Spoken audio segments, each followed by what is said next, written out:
भीमा कोरेगांव की लड़ाई, battle of Bhima Koregaon, भारतीय इतिहास, विशेषकर दलित इतिहास में एक अत्यंत महत्वपूर्ण और भावनात्मक घटना है। ये लड़ाई केवल एक सैन्य संघर्ष नहीं, बल्कि स्वाभिमान और जातिगत भेदभाव के खिलाफ संघर्ष का प्रतीक मानी जाती है। यहाँ इस ऐतिहासिक लड़ाई का विस्तृत विवरण दिया गया है। 1. कब और किसके बीच हुई? तारीख 1 जनवरी 1818। स्थान कोरेगांव भीमा गांव, पुणे, महाराष्ट्र के पास भीमा नदी के तट पर।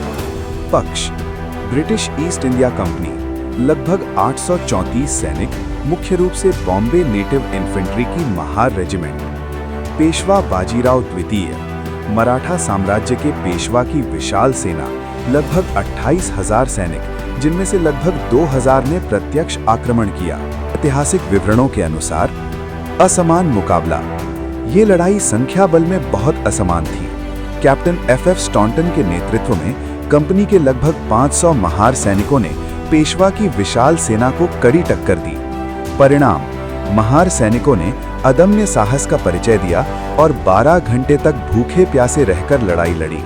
अंततः ब्रिटिश सुदृढ़ीकरण यानी रीइंफोर्समेंट्स के आने के डर से पेशवा की सेना को पीछे हटना पड़ा। ब्रिटिश जीत। इसे रणनीतिक रूप से ब्रिटिश सेना की जीत माना गया, क्योंकि उन्होंने अपनी स्थिति बनाई रखी और पेशवा को पुणे पर पुनः कब्जा करने से रोका।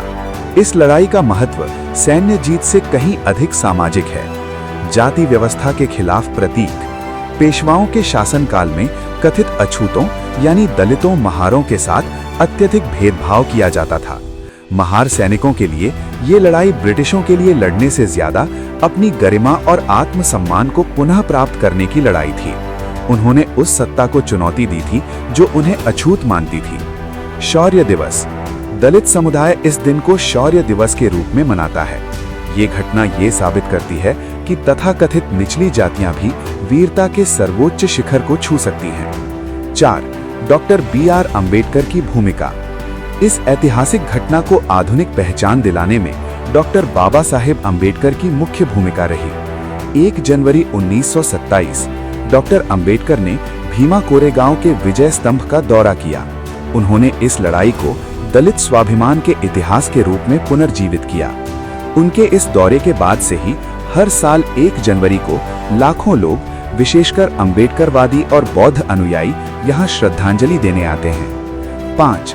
विजय स्तंभ। लड़ाई के बाद ब्रिटिशों ने उन सैनिकों की याद में कोरेगांव में एक ओबेलिस्क यानी विजय स्तंभ बनवाया जो इस युद्ध में शहीद हुए थे। इस स्तंभ पर उन महार सैनिकों के नाम खुदवाए गए हैं जो लड़ाई में मारे गए थे। ये स्तंभ आज साहस का प्रतीक है। क्या आप इस लड़ाई से जुड़ी किसी विशेष घटना या डॉक्टर अम्बेडकर के विचारों के बारे में और जानना चाहेंगे?